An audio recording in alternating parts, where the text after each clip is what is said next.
Bonjour à tous, bienvenue dans Direct Santé, votre rendez-vous dédié à la santé et au bien-être de toute la famille. La ménopause n'est pas seulement synonyme d'arrêt de fertilité, mais elle agit sur tout l'organisme, de la peau aux organes et en passant par les os. Ce phénomène naturel est une étape inévitable dans la vie d'une femme. Donc elle survient généralement entre 45 et 55 ans et se traduit par l'arrêt définitif des règles et la perte de la fertilité. Les fonctions reproductives ne sont toutefois pas les seules touchées. La ménopause est un bouleversement hormonal qui provoque des troubles touchant l'ensemble de l'organisme. Se manifestant par des bouffées de chaleur, des sueurs nocturnes, une perturbation du sommeil et également une sensibilité des seins avec une atrophie vulvo-vaginale, cette ménopause est la période au cours de laquelle les ovaires réduisent leur production hormonale. Donc, à quel âge survient-elle?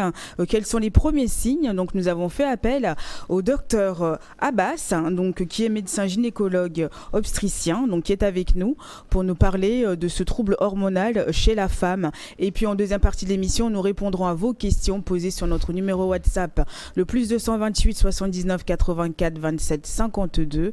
Et puis, bien évidemment, sur notre page Facebook. Bonjour, docteur Fissal, comment ça va ce matin? Bonjour, je vais bien. Vous? Ça va bien. Aujourd'hui, ça nous concerne, à nous les femmes. Hein? Vraiment.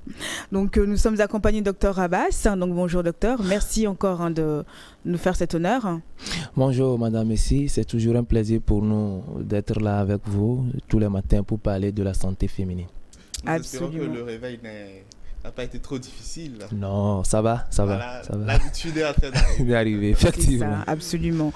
Donc aujourd'hui, on va parler de ce trouble hormonal qui survient chez la femme. Donc du coup, qu'est-ce que c'est exactement la ménopause, docteur? Merci beaucoup, Madame Essie. Je pense que c'est un sujet très très pertinent et qui mérite d'être discuté en long et en large pour apporter des éclaircissements à nos téléspectateurs. On désigne donc par le terme ménopause l'arrêt définitif de la survenue des règles chez une femme qui était antérieurement réglée. Cette définition mérite quand même d'être plus étayée parce qu'il y a la notion de durée. Il faut savoir que ce n'est pas parce qu'une femme antérieurement réglée, après 2, 3, 4 mois, n'a plus ses règles, on doit conclure qu'elle a une ménopause. Non. Donc il y a une durée. Il faut l'arrêt définitif, total de survenue donc des menstruations chez la femme et c'est à partir d'au moins 1 an. C'est-à-dire, cette femme, elle n'a plus ses règles jusqu'à 1 an et au-delà d'1 an, elle n'a plus ses règles. Elle peut commencer par soupçonner ce qu'on appelle une ménopause. Parce que cette période, elle est toujours précédée par une autre période qui s'appelle la période de la périménopause, qui va se manifester quand même donc par des troubles du cycle, spécialement ce que nous appelons des spanioménorrhées, c'est-à-dire des cycles plus longs. La femme va rester 2, 3, 4 mois sans avoir les règles, ou carrément des métrorragies, c'est-à-dire va saigner plusieurs fois dans le mois ou dans le cycle. Mais c'est beaucoup plus la spanioménorrhée, c'est-à-dire elle est là jusqu'à 2, 3, 4 mois sans avoir les règles. Vous voyez, donc cette période, elle précède toujours la ménopause et c'est pas parce que je n'ai pas eu mes menstruations 2 mois, 3 mois que je vais conclure tout de suite que je suis ménopausée. Mais comment on sait que c'est là que c'est ça exactement? Oui, justement, c'est ce que je suis en train de dire. Il faut attendre. Le diagnostic de la ménopause, en fait, est un diagnostic rétrospectif. Je suis cette femme, je suis restée jusqu'à 1 an et plus. Je n'ai pas eu mes règles. C'est là que je peux conclure donc que c'est ça, que j'ai la ménopause. Et là, je vais aller consulter. C'est vrai qu'il y a des analyses, des dosages hormonaux. Peut-être qu'on aura l'occasion de discuter de ça. Mais déjà, quand une femme, aux alentours des quarantaines, cinquantaines surtout, n'a plus ses menstruations depuis plus d'1 an, elle peut commencer par dire qu'elle est ménopausée. Et ça peut arriver avant? Oui, la ménopause peut arriver avant l'âge de 40 ans. Avant l'âge de 40 ans, oui, c'est ce qu'on appelle la ménopause précoce. Je pense que si nous avons le temps pour en discuter aussi. Bien sûr. Mais qu'en est-il, la périménopause dont vous avez parlé, j'aurais appris quand même que c'est la période la plus symptomatique. Parce que les hormones sont fluctuantes. pas vraiment la plus symptomatique, mais il y a également des manifestations cliniques, comme ce que je viens de le dire. Cette période périménopausique est marquée beaucoup plus par les troubles du cycle. Les troubles du cycle avec l'aspagnoménorrhée. Vous pouvez aussi avoir quelques petites bouffées de chaleur, les mastodynies, c'est-à-dire les douleurs au niveau, les douleurs mammaires, les troubles du sommeil, essentiellement donc l'insomnie, le changement d'humeur, l'irritabilité, le stress, l'anxiété. Voilà quelques signes qui peuvent précéder cette période de ménopause, mais c'est beaucoup plus les troubles des cycles qui caractérisent cette période de périménopause. Donc cette femme, au cours d'une année, va saigner peut-être 2, 3 ou 4 fois seulement, au lieu de saigner tous les mois. Vous voyez, donc elle reste 2 mois, 3 mois, elle ne saigne plus, ou carrément dans le mois, elle saigne 2 fois, elle a des spottings, c'est-à-dire chaque jour, elle va avoir quelques gouttes de sang sur son slip. Vous voyez un peu, ça lui dérange, elle ne comprend plus, bref, elle ne maîtrise plus son cycle. Voilà comment cette période périménopausique va commencer quelques mois, voire quelques années, avant d'atterrir vraiment maintenant sur l'arrêt définitif et total donc, de survenue des règles. Et donc du coup, qu'est-ce qui se passe dans le corps de la femme en ce moment-là? Donc elle est bouffée de chaleur, mais tout ça, mais est-ce que ça vient comment ça, c'est les bouffées de chaleur? C'est à cause de quoi? À cause de quoi? Oui, bon, toutes les manifestations cliniques de la ménopause sont dues à l'épuisement du capital folliculaire. Bon, nous allons expliquer un peu terre à terre.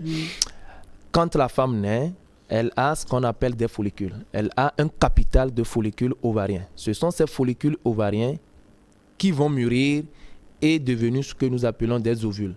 Là, tout le monde le sait, que chaque mois, la femme ovule. Donc, ces follicules sont limités depuis la naissance donc, de la jeune fille et sont bloqués à une phase. Avec la puberté, ces follicules qui étaient bloqués vont commencer leur maturation. Ils vont avoir en moyenne 400 à 500 follicules qui vont atteindre leur maturation durant toute la vie active, toute la vie sexuelle active de la femme. Donc, ces follicules qui étaient bloqués vont commencer leur maturation à partir de la puberté jusqu'à aller ovuler. Vous voyez? Oui. Et donc, c'est ces follicules-là qui permettent aussi la sécrétion des hormones, notamment l'œstrogène et la progestérone. Voilà que, arrivé à un moment donné de la vie, aux alentours de la cinquantaine, ce capital folliculaire est épuisé. Et donc, plus de follicules ovariens, plus de sécrétion hormonale et ménopause avec les manifestations cliniques qui en découlent. Oui, et en effet, c'est ce que Dr Abbas vient de dire, c'est cela même, parce que c'est ce processus, c'est cette interruption, cette réduction du capital folliculaire qui entraîne un dérèglement au niveau du centre de la thermorégulation. Voilà, et c'est ça qui donne des bouffées de chaleur. Bouffées de chaleur. Oui, c'est bon à savoir tout ça, parce que c'est vrai que oui, quand on n'en a plus, on ne peut plus reproduire du tout. Je n'ai pas très bien saisi la question. Non, je dis, c'est vrai, quand on n'a plus d'ovules, c'est l'arrêt, quoi. C'est l'arrêt définitif. Et, Oui. Plus de follicules. Non, je ne parle d'abord de follicules. En fait, c'est les follicules qui vont mûrir et se transformer en ovules. Donc, plus de follicules, plus d'ovules, plus de menstruation. Et puis de bébés. Naturelle. Et puis, plus de fertilité. Et du coup, est-ce que ça existe aussi chez l'homme ou pas? Est-ce que l'homme arrive à un moment donné, n'arrive plus à faire pareil, arrêt de fertilité ou pas? Est-ce que ça existe chez l'homme? Chez l'homme, on ne parlera pas de la ménopause, mais plutôt on parlera de l'andropause. L'andropause qui est caractérisée en fait par une réduction progressive donc, du taux de testostérone. La testostérone, c'est cette hormone-là, masculine chez nous. Donc, la baisse de la sécrétion de la testostérone chez l'homme, cela appelé une andropause et non une ménopause. Mais c'est plus tardif chez l'homme, non? Ou bien c'est lié au vieillissement. La baisse de la sécrétion de la testostérone est liée au vieillissement. Donc, plus l'homme vieillit, plus cette sécrétion ou cette production de la testostérone se réduit. andropause, un sujet à mettre dans votre agenda, très chers téléspectateurs, qui fera très très bientôt l'objet d'une autre émission. Voilà. C'est ça, mais bon, après, c'est beaucoup, beaucoup plus tardif chez l'homme, quoi. C'est pas comme nous. Nous on n'a pas de capital, on n'a pas de capital folliculaire ou de capital de testostérone. Et quand je parle même de la réduction, ça n'empêche pas la fertilité chez l'homme. Hein. C'est pas parce qu'il y a une réduction du taux de testostérone que ça empêche à la fertilité. Non, il y a juste une baisse progressive donc de cette hormone qu'on appelle de la testostérone et qui entraîne une baisse donc de la fertilité. Mais ça n'empêche pas à l'homme de reproduire. Voilà, contrairement à la ménopause. Qui met fin oui, c'est ça. À la vie génitale. Donc l'homme peut faire les enfants à vie, quoi. C'est un privilège pour nous. Oui. Bon.